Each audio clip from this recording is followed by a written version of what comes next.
নমস্কাৰ মই প্ৰিয়ংকা আপোনালোকলৈ নতুন এটা ভিডিঅ'লৈ স্বাগতম জনাইছোঁ। আজি আপোনালোকে হয়তো শুনা পাইছে সন্ত্ৰাসবাদী যিয়ে বৰ আক্ৰমণ চলিলে জম্মু কাশ্মীৰ পেহেলগামত। আজি এই পেহেলগামৰ এক বৰ্ণন দিবৰ বাবে আজি মই এই ভিডিঅ'টো আপোনালোকৰ মাজত প্ৰস্তুত কৰিছোঁ। ভিডিঅ'টো শেষলৈকে চাব বুলি মই আশা কৰিছোঁ। সন্ত্ৰাসবাদী আচলতে আমি সন্ত্ৰাসবাদী বুলি ক'লে মানে আমাৰ মনত এটা ধাৰণা হয় তাত কোনো জাত পাত ভেদ নাথাকে, মুঠতে আপোনাক মাৰি যাব কাটি যাব, তেনেকৈ আমি সন্ত্ৰাসবাদীৰ কথা আমি হয়তো মনলৈ এটা ধাৰণা হয়। কিন্তু আজি যি এক সন্ত্ৰাসবাদীৰ যি আক্ৰমণ হ'ল, যি সন্ত্ৰাসবাদীৰ গুলীবৰ্ষণ হ'ল, 28তকৈ অধিক লোকৰ কি হৈছে মৃত্যু হৈছে আৰু অধিক আহত হৈ আছে বৰ্তমান। এনে এক লোকৰ মৃত্যু হোৱাৰ পাছত কেৱল মাত্ৰ আপুনি হিন্দু হোৱাৰ বাবে আপোনাৰ কি হৈছে গুলীবৰ্ষণ হ'ল। আচলতে এক আশ্চৰ্যজনক কথা বুলি মই ক'ব বিচাৰোঁ।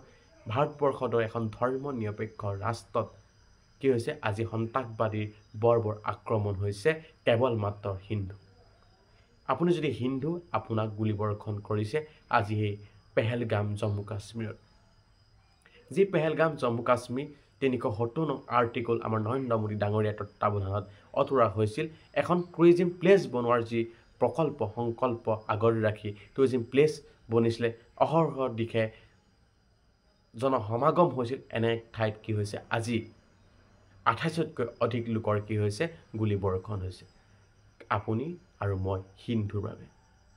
আচলতে এই ইছলামী সন্ত্ৰাসবাদী হিন্দু লোকক কিয় এটেক কৰিছে?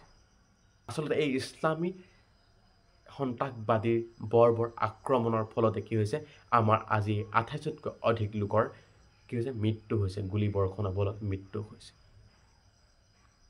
তেওঁলোকক মোৰ ফালৰ পৰা আজি এই ভিডিঅ'খনতেই সহস্ৰ প্ৰণাম জনাইছোঁ।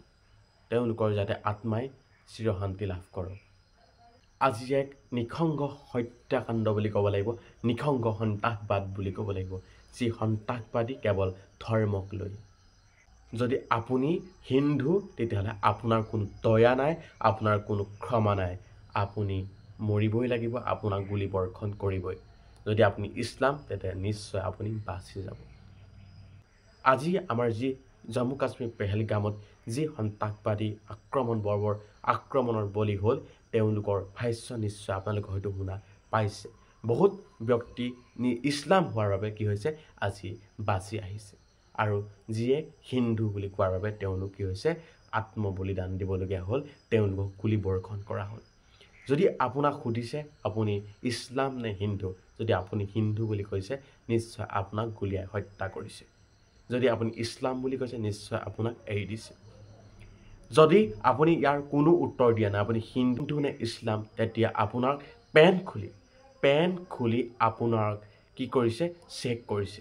তাৰ পাছত আপুনি যদি ইছলাম হয় আপোনাক একো কোৱা নাই, যদি আপুনি হিন্দু হয় আপোনাক কি কৰিছে গুলীবৰ্ষণ কৰিছে। এক আশ্চৰ্যজনক কথা।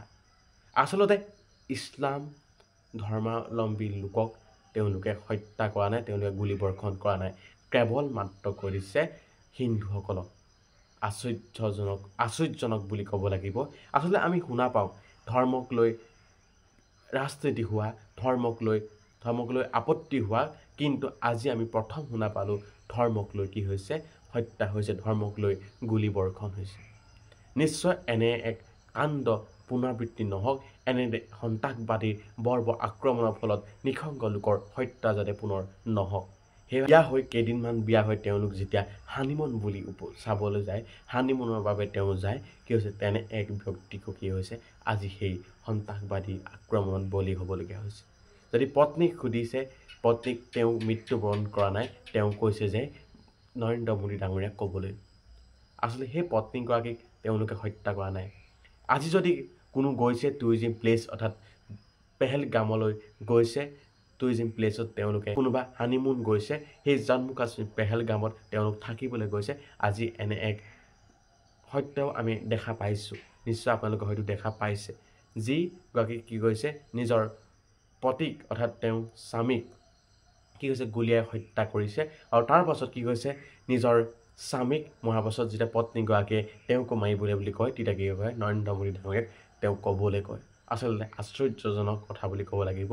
আজি সেই হানিমুনলৈ যোৱা পত্নীগৰাকীৰো আজি এনে দশা হ'বলগীয়া হৈছে। আচলতে এক দুখনীয় কথা বুলি ক'ব বিচাৰোঁ সকলোকে, যিসকল সেই জঘন্য সন্ত্ৰাসবাদী বোৱাবোৰৰ আক্ৰমণত বলি হৈ মৃত্যু হ'ল, তেওঁলোকলৈ পুনৰবাৰ মোৰ ফালৰ পৰা আত্মাৰ চিৰশান্তি কামনা কৰিছোঁ।